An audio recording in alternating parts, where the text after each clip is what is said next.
Welcome to Steve Savant's Money, the name of the game. Hi everyone, I'm your host, Steve Savant, syndicated financial columnist and money gamer extraordinaire. Today we're talking about how long-term care can stretch your retirement dollars with long-term care author and expert, Maria Sargent.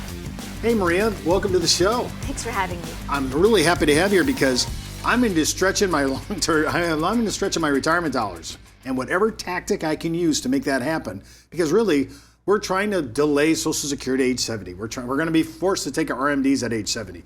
So I'm trying to figure out how can I pay the least amount of taxes, get the most amount of income. And then my problem is just about the time when I think I have this solved, I keep thinking, oh, I might have a chronic illness.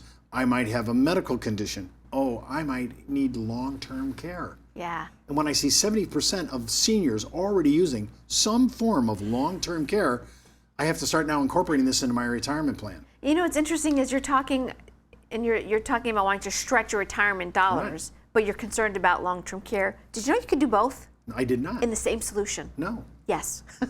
That's what's so exciting. That's why I'm glad to be here today to be talking to your audience about solutions that are purpose-built and designed to cover multiple risks in retirement. Having a long-term care event, having enough income to live off of, protecting the nest egg that you've worked so hard to build. If we have people, we're always looking for retirement. We've pretty much settled the fact we're going to be living longer. Pretty much settled that. We don't know how much longer, but for people that are already, like I'm thinking baby boomers, I have many friends of my age who are, I'm not one of the best workout and diet people, but many of my associates, including my wife, they're very good on their diet, excellent exercisers. Yeah, they're going to live into their here. 90s. Yeah, That's I mean, right. it's just going to happen. So, but we also see that if we have 70% of Americans, seniors, using long-term care, some issue, whether it's assisted living at home or nursing home care, we know that that number is going to get bigger because we are going to live longer, and the baby boomers are the largest population of geriatrics that we've ever seen in America. True. And the interesting thing is that this year in 2014, the very end of the baby boomers, the last year of that generation began turning 50.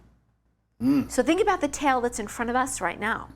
We talk to boomers today that are in their late 60s and 70s, and we're not really thinking about those boomers that just turned 50. They still have 20, 30 years in front of them before they potentially even have a care event. Well, when I'm looking at this, I want to say I'm trying to milk my retirement dollars. I don't want to, nobody that I know of wants to spend it on hospital bills. Of course not. Nobody wants to spend it on chronic illness or long-term care, but when you get older, things happen. True. Okay, so I need to position my retirement money and my retirement funds. I can't think of not. My house is free and clear when I'm retired. I have insurance on it. I have my cars. I have insurance on it. I have grandchildren coming in and out of my house. I have a pup policy. Nobody thinks twice about this. I have my retirement plan. I'm trying to do the best using qualified and non-qualified monies to generate the best possible money, and I'm trying to wait as long as I can for my Social Security. Yeah. Now, why am I not protecting the number one expensive item in retirement? Why are we not considering this? I think you told me 10% of Americans have long-term care. Correct. And it's an awareness thing. The only way that I could explain it is that it is an awareness thing. You talked about Social Security. In the 1940s and 50s, folks retired and they lived off of their Social Security. For the most part, they may have had savings or investments, but their household day-to-day was covered by Social Security. We can't say that today. And 20 to 30 years from now, I can't even think about it. But the reality is, as time has gone on, as expenses have grown, as we've begun to live longer, we have to protect that nest egg. And so we can't just do what we've always done.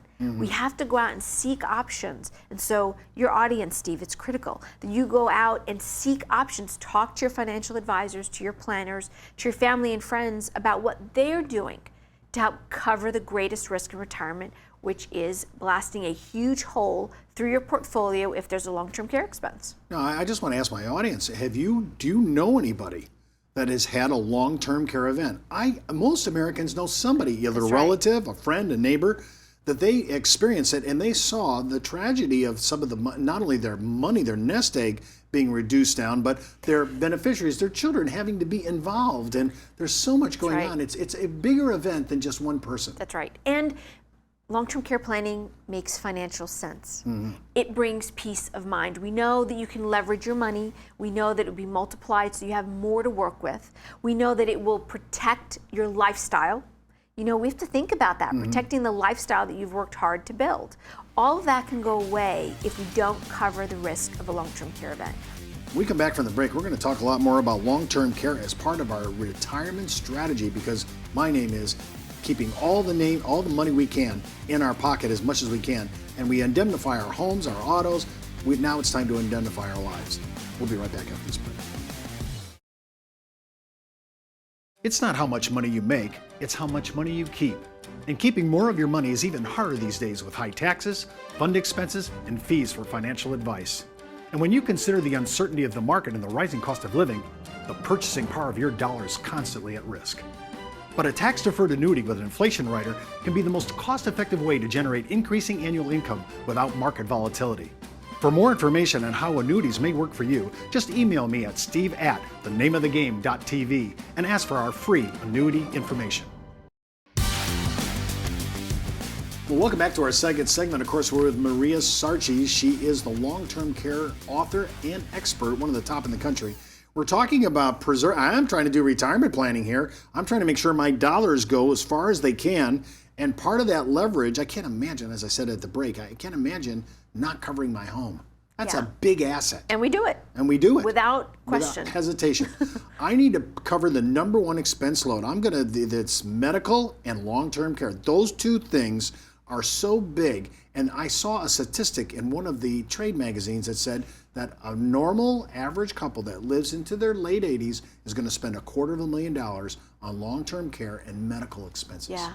It's astounding, isn't it? No, I thought that number was so big I couldn't get my head around it. And it's reality. And that's a number for 2014. What happens in 2040? What happens in 2050?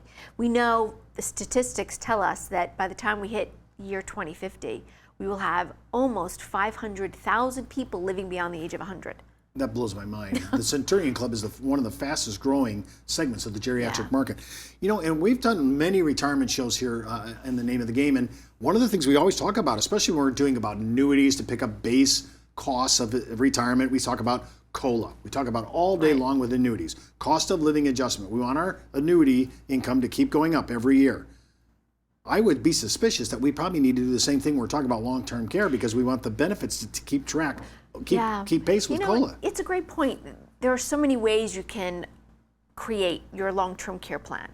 And cost of living adjustment is certainly one of them, because if you're looking at it at age 40 or 50 and you know you need it probably around age 80, you want something that's going to mature along with you. And there are all kinds of different ways you can do it. That's where we talk about aligning yourself with an advisor who really is in tune to the market to be able to help the consumer understand which pieces to include in their long-term care plan and which maybe are nice to have but not a got to have. Because all of those things impact the premium. And first and foremost, we should never look at something that's not going to fit our household budget, not going to fit our means, our ability to pay for care. We know LTC planning makes financial sense. We know that the premium could never equal what you're looking at by way of a monthly benefit if there were a care event. And if some folks feel they can cover most of that cost, go through a cost share opportunity. When we talk about cost sharing opportunity, we're really sharing the risk with an insurance carrier to protect our nest egg. That's our goal here. I don't want to spend down my nest egg, the thing I've worked so hard for, on medical and long-term care when I could have leveraged this by paying insurance. So my only question is, gee, I don't know how much I should cost share. How do I go about finding that out? How do I determine that? Well, I think the starting point is, how much coverage are you looking for, right? We know average cost of care in this country is $6,000 a month, $200 a day. In some parts of the country, it may be more, some it may be less. But as a good starting point, decide what it is that you want to cover. How much can you cover on your own? How much of the risk can you shift to the insurance company, the manufacturer of these products? And then find your balance. There's no right or wrong answer. A good starting place is, what's the average in our country? $6,000 a month. Start there.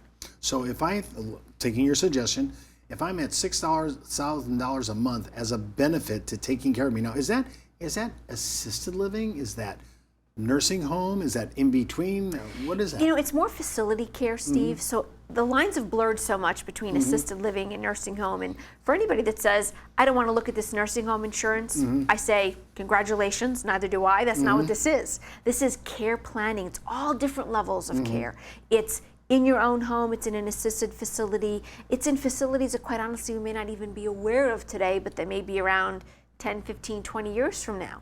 And when you think about being in a facility, obviously the room and board is also on top of having somebody care for you personally. So $6,000 that we use is a facility number. Services in a person's home average today about $21 an hour. Okay, so let's just talk about that before we close out our show. I like the option because a lot of people, if they're like me, I want to stay in my home. Of course. So I want to be able to build my home in such a way that it accommodates me in later life. I also want to be able to figure out what do I need, what is my policy going to deliver for in-home care. I mean, there are so many options today. And I would like, and you always say, well, what is your desire? Well, my desire is to stay at home. My desire is to stay at home as long as I can and have people coming in to help. So when we start looking at that, we can actually tailor a contract to actually accommodate that. Yes, and I love what you said. I want to stay in my home. Well, then that's our starting point. That's how we begin. Okay, so I want to stay in my home. I'm going to show you my budget. Here's my retirement money. You're going to sit there and say, okay, see, based on what you said, let's see if we can craft a risk where you share some risk and the insurance company shares some risk. And let's say we do that, and I'm happy about that. And I love your idea because married couples, you told me about a benefit where married couples are on the same, basically your shared cost sharing. The benefit pool, so the benefit pool. So if if Dad ran out of care, he could actually tap into his spouse. That's right. See, there's a lot of ways to keep the cost containment down. Most certainly. And the benefit of having your audience listen to a show such as this is that now they can go back to their advisor, their planner, and say, I understand there's a whole world waiting out there for me to protect and cover my entire retirement portfolio. Help me do it. Well, that's all the time we have for today's show. I want to thank Maria Sarchi for being my special guest and today's money mentor. And before moving forward with any ideas on our show, always consult your tax advisor or your legal counsel. And as the good Reverend John Wesley once said, make all you can, save all you can, give all you can. I'm Steve Savant. We'll see you next week.